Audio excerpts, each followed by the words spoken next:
Welcome to Beyond the Signboard, where you get the opportunity to learn all there is to know about your real estate journey from professionals who are passionate about property. I'm Amy Bennett, your host, and I look forward to providing you with education, inspiration, and a behind-the-scenes look at the world of real estate.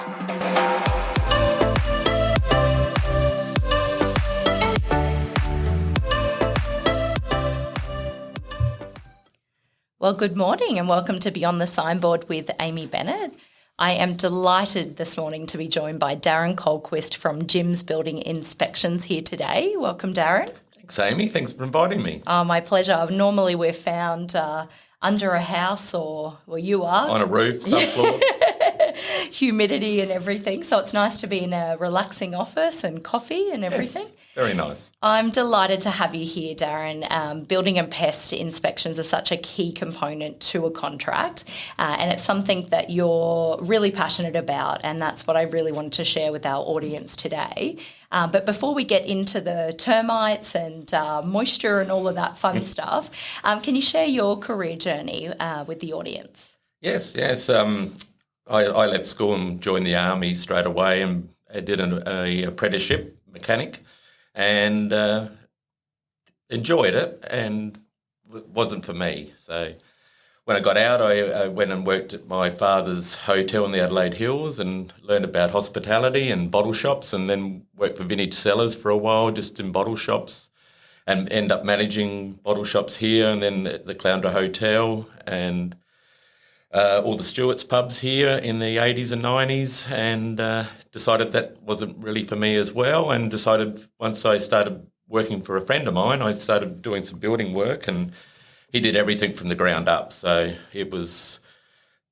we learned every skill there was. So, and I enjoyed the finished projects, and when you finish something, you're satisfied, and I really enjoyed that part of it, and I still do, if my body could handle working on the tools still. Yeah, and I think also probably our humidity and the heat, there's few factors involved. So let's just step back a little bit to the bottle shops, and that was probably an interesting time here on the coast in the 90s, you said? Yep, yeah, in the 90s. Interesting characters. I'm sure you'd have a few yarns to tell. Yes, and it used to be a different way back then. There was no security, so you had to look after your own properties, and I was assistant manager of pubs as well, so you had to take people out, and they didn't like it when you say there's no more drinks. And so it used to be the old Caloundra Hotel used to be a bikey, druggy pub, and it used to be fairly full on, and then we'd ban patrons from that one, and then they go to the King's Beach, and then they'd ban them and come back to us. So, no safe night precincts back there or anything. No, it was totally like different. That. Yeah, amazing. So, I mean, I've been on the coast my whole life,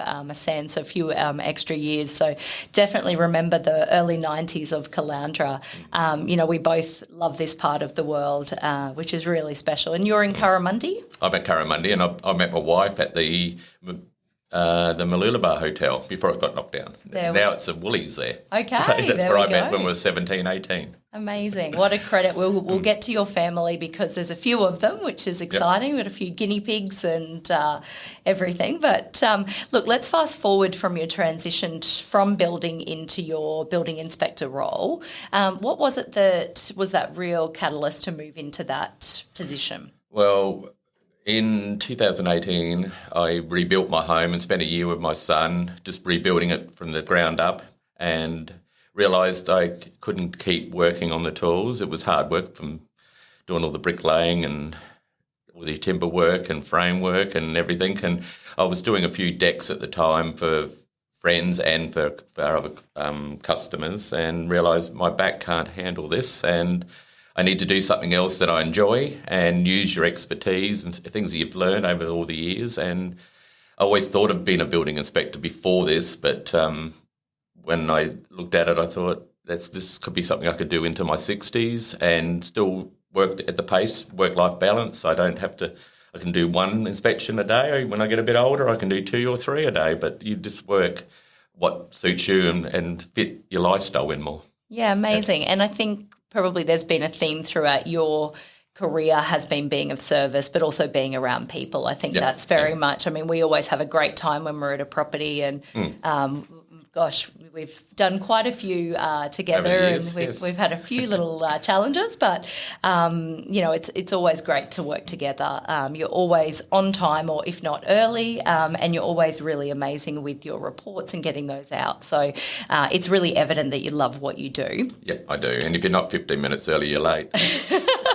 I'm always late then, Darren, when we catch up. You are not. You're always late. What I would love to ask is why gyms? I'm really intrigued, and I know you're going to explain to me a little bit about the differences with building inspections in other states, because obviously we do have quite a few buyers and sellers that may not have had an experience here in Queensland. So let's delve a little bit into the gym's decision and then also some points of difference. Well, every state varies in your licensing, but with gyms, their training's all done in Melbourne, except for COVID, where they had to do it on Zoom and a lot of other things. But it's the training's all equal, and it's a benefit being with a big company where people trust with all the other areas that are out there now. So gyms has got a good name.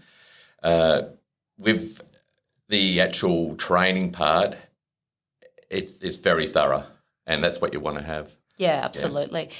So you mentioned too some things about being licensed as well. Yeah, so and it also helps, with gyms, it helps you with your insurance because you're a big organisation as well. And being part of a group instead of being out by yourself, which would be very hard to do straight away, you need that support. You need to fake it till you make it, really, at the start, because you're learning on the go. And a lot of it is logbooking and learning, especially the timber and termite and timber pest side of things, where I didn't have all that expertise. It's all in building. Yeah. You've got to learn, and it takes a while to learn. So you learn off other guys. You go out with these guys.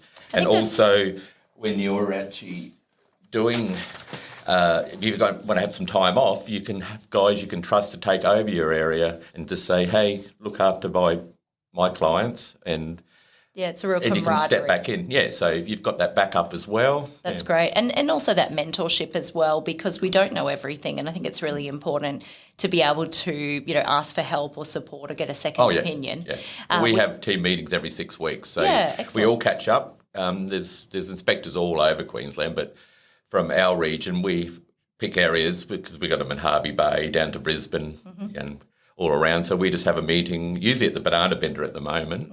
Good central the old point. Adamoga pub. Yes. So we have a meeting there, or if not, we go to Hervey Bay or wherever, and that's where you look at other people's reports. We discuss problems we're having, or things that have been good, and you learn off each other. So it's having that. It'd be lonely if you weren't part of a group. I think that's a really important factor, and I think you'd see commonalities, wouldn't you, with mass weather events. I know we've spoken actually quite at length recently with recent rain events and then consequently mould and everything Water like leaks, that. Awesome. So let's get into building and pest inspections. Who should get a building and pest inspection? Or anyone buying or selling, really. Trick question. Absolutely. So we're going to delve down. There's two really, I guess, key components with the building and pest. We're going to chat first about a vendor, so a pre-sale building and pest inspection. So it's something that we as agents get asked quite a bit. Is it something that the seller should do? I know it's something that you do quite a lot. So I just wanted you to sort of chat about why you would recommend that a vendor does it. Maybe give us a few examples of how that's been of benefit to clients. Well, within the last couple of years, I'm doing sometimes 70 or 80% of my work is vendor building and pest inspections lately. So you can go out, and it's a good service. You actually go out and meet the sellers and go through their property, explain to them what condition it's in, where they can actually fix up before they sell, minor things from silicon issues to grout or vegetation, clean the gutters, just minor things. And then if I find anything major, say, no, that's structural, that needs to be fixed and addressed beforehand. You're not going to get top dollar. If you've got roofs that, especially tiled roofs that need repointing and sealing and need to be weatherproofed and waterproofed,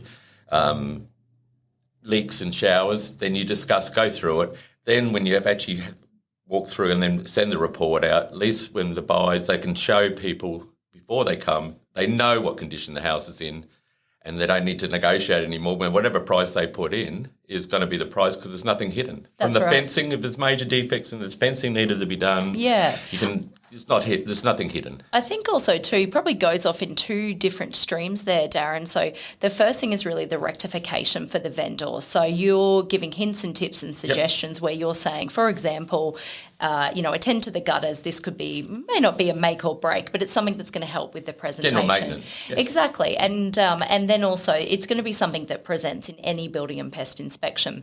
But the other element that you're giving as well, which you mentioned, which is great, is that the seller can actually provide that building and pest inspection to prospective buyers, which is wonderful because as an agent as well, what it does is it allows us to be really transparent with the buyers and let them know.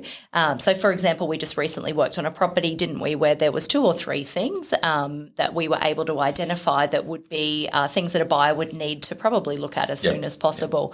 As a result, we've then since got quotes for those, so we have a really good understanding of what that price point's going to be.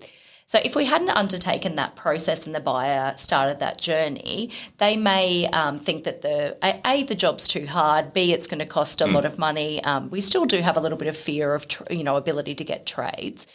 So I love that component about it. So Crash a sale because they could subject to building and pest, and some things if it's just not addressed, and they can be simple. That's why it's always important to walk through people buying to explain in the context it is what's needed to be done. Yeah, so that's a really great, I think it's a unique point of difference for you, Darren, is Darren and I will meet on site at a property. He will, get on the roof and whether it's sweaty or dirty and dusty, I'll always try and make sure there's a cold drink. He always comes prepared. And then the buyers will actually meet us on site. Yeah, we always encourage that. And if they can't attend, especially when they're overseas, or interstate, then even if they're in Brisbane or somewhere, they can't make it with work commitments, then I like to always spend time, always go through my findings and recommendations on the phone and always have the report out the same day. Yeah, so, look, I think that's just an absolute, that's why we work together. It's that really high level of care, but it's also about speaking to people as human beings. There's nothing greater than listening to you explain, things, common sense. And I think... But they don't understand building terms, a lot of people. Sometimes if they're tradies, then I can go through it, but when they're not, you put it in layman's terms. Sometimes I don't even understand, Darren. We were talking sarking and pointing of roofs. But I think also it instills a confidence in them because the reports can be a little bit scary, can't they? Of course they can. Yeah, so I think that's a really great key point of difference for you is that conversation, being of service and being able to explain, but physically being on site as well. It makes the report clearer to see. Even though you got coloured photos and you put an explanation what it is, where it is, who can fix it. Yeah. It's really good to walk someone through a property. Yeah, and I think also too, one of the things I love with you on the back of your business card is you're measuring for cracks as well, but physically showing that to the clients. Also, I was going to suggest one of the things I really admire about you is also your ability to offer solutions. So you very much can say, look, that's going to be a plumber. I would anticipate this is, what it would look like. And obviously I have a really great trusted professional network as well that I recommend. Yes, and that's the best thing too. You've got a network of people that you like to use that over the years you build a relationship, and it's a business relationship, but it's also helps everyone out. Correct. And it helps the buyers and the sellers out. Yeah, so I think, together we're always really united on that and making sure. So from a buyer's, so we've spoken about the seller with the seller one and the vendor one, also it's very important in a report to put positives. So that's why I like to do a lot of green arrows, whirlybirds fitted. Yes. Insulation property, there's solar panels. And then I always love to put the moisture meter readings in bathrooms and showers and adjoining walls and skirting and show all the positives to show there's no moisture, or there is, it's a red arrow, and that goes into a different part of the report. Yeah, but that's where you put positives in, and that helps people be clear that, there was nothing there. And it shows that you didn't look at that, you've looked at everything in the property. Correct. You're not there just to pick it apart, essentially. No. Yeah. Put the positives in. It's perfect. And so just circling back to that, ultimately, when we said about everybody should get a building and pest report, I want you just to really drill down on that. Can you just chat through what you actually, we mentioned before, some of the things that you're looking for. Can you chat through that? Well, you're looking at structural issues first. The major things are structural, safety hazards in a building. So that can be balustrading stairs or, major structure where the safety of the house or the people that are going to be buying the home are going to be complimented, because it's just going to deteriorate further. You've got your major defects. I like to do minor defects and maintenance issues, just minor things, just to let people know there's some minor thing, and this is what's going to be needed to maintain your property, just to give them handy hints, just from silicon and grout and moisture. And so what would be probably the most common things? I know we speak about that often, but what would you be seeing, commonly here on the Sunshine Coast? Commonly, it's water leaks and where they haven't maintained the roof. So, a tiled roof should be done every 15, 20 years, should be repointed and sealed.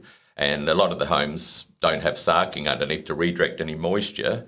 So it's very important to waterproof and seal the roof, but not just relying on the actual sarking. But commonly lately, I've found a lot of moisture in showers, which can be just to do with they haven't used a tile and grout sealer, and it's just got moisture, and you're relying on a waterproofing membrane behind for water transfer, and it's just high down the bottom. It's just sitting in behind the membrane. There's nothing going to the other side. Or I've been getting plumbing leaks or inadequate or older homes without a membrane, and you're getting that moisture going, and so you're getting the wood rot, moisture in the walls on the other side in your frame, and that can bring termites, and that's where they come in, because they love moisture and love wood rot in buildings. So they're the worst sort of ones. Usually with balconies and decks and anything with timber structures where they haven't been maintained properly or were built properly with the right materials, then you get wood rot and structural integrity. And so, Darren, no 2 days are the same.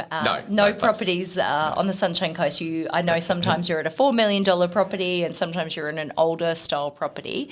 That does keep it exciting for us, though, doesn't it? Yes, it does. And there's some properties on the Sunshine Coast that are over 100 years old, so they're very exciting. And you can see the difference between a property that's been maintained for 130 years to a property that's only 3 years old and hasn't been maintained, or 5 years old and hasn't been maintained. And it's a big difference. It just shows you what maintenance, just regular maintenance on properties can do. Yeah, I think it's something that, time can slip away, can't it? And, people are just, until a problem presents.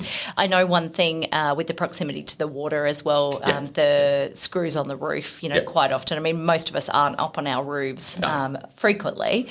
So I know that's something that, but like you said, roof maintenance sounds like a good one to put in the to-do especially list. on the coast here. With your Colorbond roofing, you're going to have rusted guttering if you left all debris in and moisture.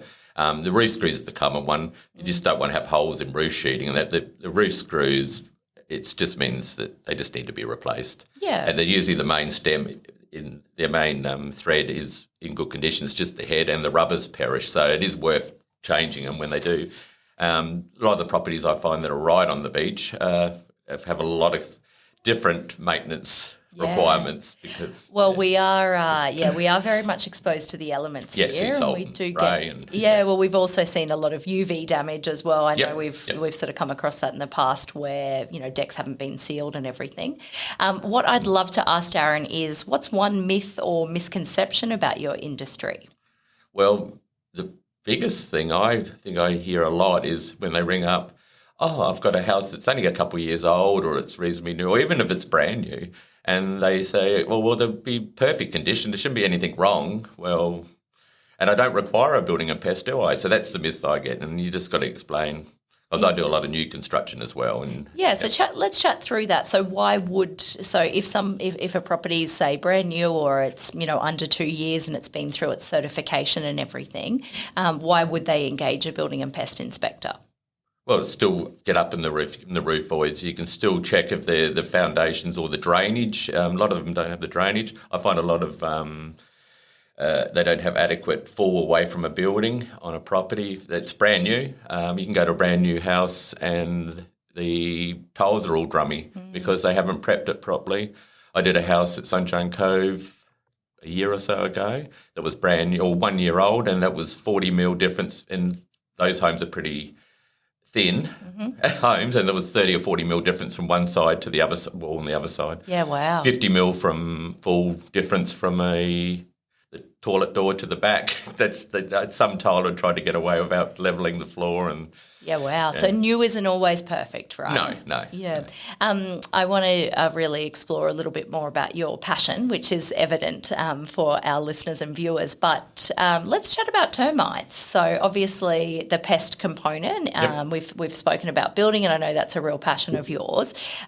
We do have a lot of, I personally work with a lot of interstate purchasers, and they haven't had to go through this process. So can you just sort of chat about what you're looking for, what you'd recommend? Yeah, because it's the same thing when they're from the ACT. They don't know a lot about it in Tasmania. But in Queensland, it's very important to just keep conducive conditions away, which is just if any damaged downpipes or overflows of moisture, debris and gutters, vegetation.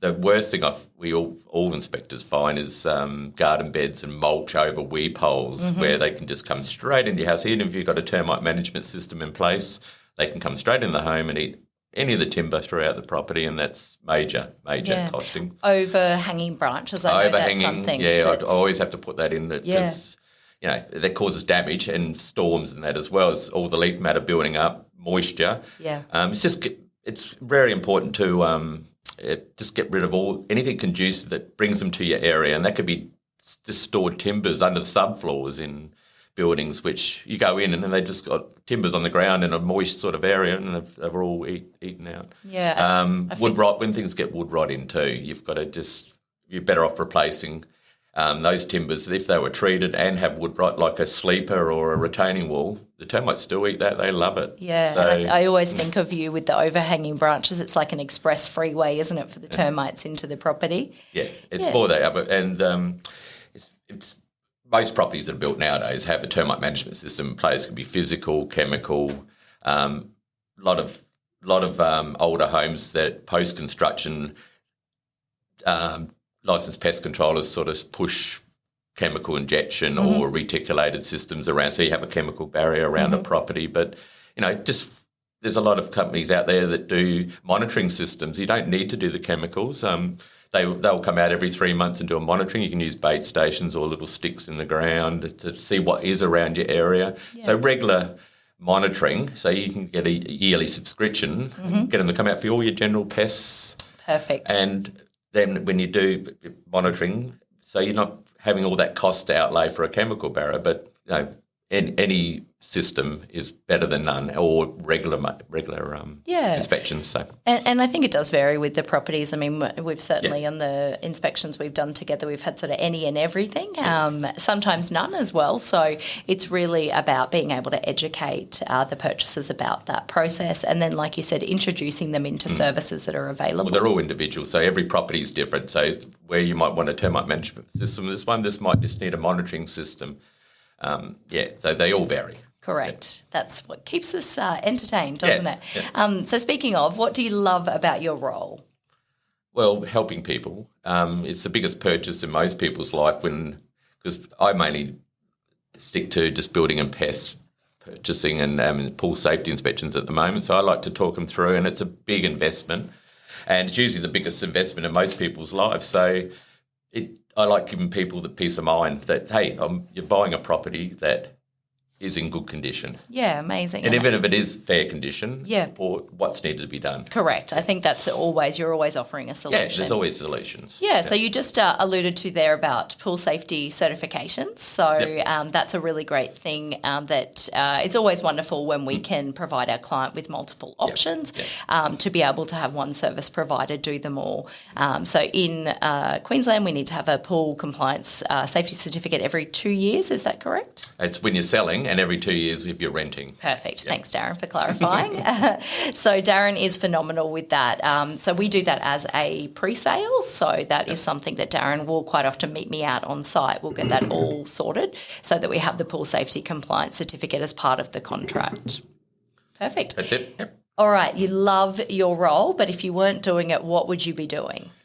Probably what I was doing with my house, renovating and flipping homes. That's what I'd be doing if I could still be on the tools. I love doing building. I was actually tiling yesterday, and I can hardly move today. So it's a job I'd put off for a while myself. And Sometimes you just got to pay the expert. Yeah, so I'd love to be doing that, but Yeah. I'd love doing what I'm doing. It's something I can keep doing and pass my experience on to other. Incredible. I just want to allow our audience to get to know you a little bit better. What would be your dream holiday destination? Well, we've been a lot of places overseas, but my dream one at the moment is just caravan or go tripping around Australia to all the places that I haven't had the pleasure of visiting, and that's like Tasmania. I've never been to Tasmania or WA. Yeah, Broome and Margaret River. And you'd love Tassie. My mum lives down there, and there's really great. It's very RV friendly, so lots of free camping. What I love about you, Darren, is you do prioritise that time. I know you enjoy your fishing and time, long weekends with the families. That's definitely something I admire about you, and I think that's, like you said, the role now you can sort of control how many clients and building and pest inspections you do. Although I do know you're a very busy man, so you probably have to put those dates in your diary and stick to it. You put it in and then you're doing that. So it's nice to have things to look forward to and having that work-life balance. So. Yeah, is that something that you've always done?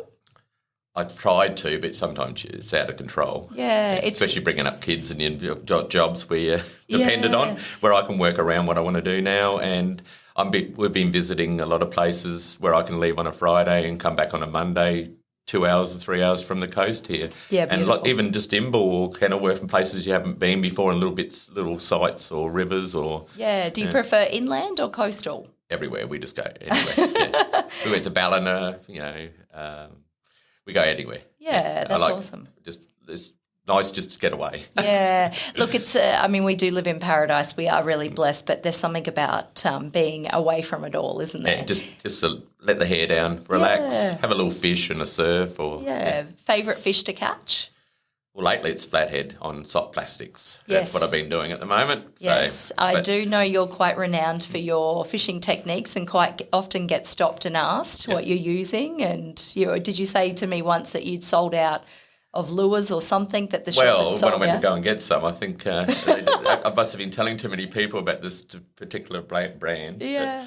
But I've been using that on the freshwater dams as well, changing up techniques. And I enjoy all that as well. So I always, I think I shared this story that I have never caught a fish. In fact, I went to a barramundi farm and the owner put the barramundi on the fishing line for me. Must be winter time because they don't bite them. I think I'm just too loud. I don't have the patience to sit there. It wasn't the fishing one here, was it? No, it was down in the Gold Coast hinterland. Okay. I think he felt sorry for me after 3 or 4 hours of, literally I was fishing in a pond with thousands of barramundi. Yeah. So anyway, Darren, we have spoken about your family and love, but I want to know what has been the most special day of your life? Well, it would have to be days because I've got 4 children and every day since. Yeah, and we've got grandchildren now, so I've got 2 3-year-old twins, grandkids. So amazing. Fairly full on. Yeah. And the kids' ages, what's the span of the ages of your kids? Oh, one's 33, 94, 30 this year. Yeah. And then I've got a son that was just 24 and a daughter that's 22. Yeah, amazing. And you said you mentioned your wife when you were 17? Yep. Yes. I met her here. She's a nurse. Amazing. A nurse ever since. Secret to, it's obviously not a relationship podcast, but secret to a happy marriage? Oh, what do they say? Happy wife? Happy life? No, it's just we do our own thing. We're totally different. We're not clingy to each other. We never have been. Yeah. She does her thing, I do my thing. We do a lot of things together, and it's a matter of just being happy. Amazing. Well, your kids are absolutely your world. I absolutely know that. It's not just the kids, though. I believe there's some animals that come with the kids as well. Well, between all my kids, there's 9 dogs. I've got one of them, but 9 dogs and 2 guinea pigs. And we just recently had my daughter move up from the Gold Coast, sell her property to buy a property here. So they were with us for a few months, more than a few months, I think, with the grandkids. And we had 6 dogs and 2 guinea pigs. And I think Christmas time at your place is always a full house it's full as on. well. Yep. Yeah. So, I mean, that's what I really love about, we've worked together for a couple of years now and it's been really nice to get to know each other, and really that's the magic of the Sunshine Coast, I think. Yeah. Let's get a little bit more insight into you. Favourite meals and drinks? I always love to know what... I love steak and seafood, but I always loved Chinese is my favourite. So when it's birthday time and they say, where you want, can we have Chinese? And what dish? I always love asking people with Chinese. Well, my all-time favourite dish I've had since I was about 20 is steamed duck combination with seafood, which has scallops and everything. And they do a really mean one down the main street here, and they've been here for a long time, the Chinese village one. But, most places, 30 plus years, I think they have. Yeah. So most places do a good one, and the honey prawns or anything. I like all the Chinese, but a good steak and seafood as well. Yeah, well, look, we're very fortunate to have both of those plenty here. Yeah. And I always love to finish with your favourite quote or saying. Well, my favourite quote is, be yourself, everyone else is taken. True. Be yourself. Everyone else is already taken. That's an awesome quote. I think it's so true. And I think authenticity shines through. Like you said, all we can do is be ourselves. Yep. So Darren, that is our podcast coming to a close. I would like to, hand on heart, thank you so much for being brave and courageous to step in front of the mic and the camera for those that are watching. It's an absolute pleasure to have you here. I hope that your knowledge has really helped people in their purchasing journey. Obviously, the building and pest condition is one of the key components of a contract. So key facts is everybody should engage in getting a building and pest inspector either whilst they're in the sales process beforehand and certainly through their buyer's journey. So what we'll do is we'll make sure that everybody has access to your contact details, and thanks again for being part of the podcast. Thanks, Amy, and thanks for inviting me, and it's always a pleasure working with you. Oh, you're the best. Thank you. You're the best. Thank you for listening to this episode of Beyond the Signboard. We trust you enjoyed it as much as we enjoyed making it for you. If there are any topics you want covered in the future, make sure you reach out and let us know. Also, feedback and suggestions are appreciated, almost as much as likes, shares and downloads.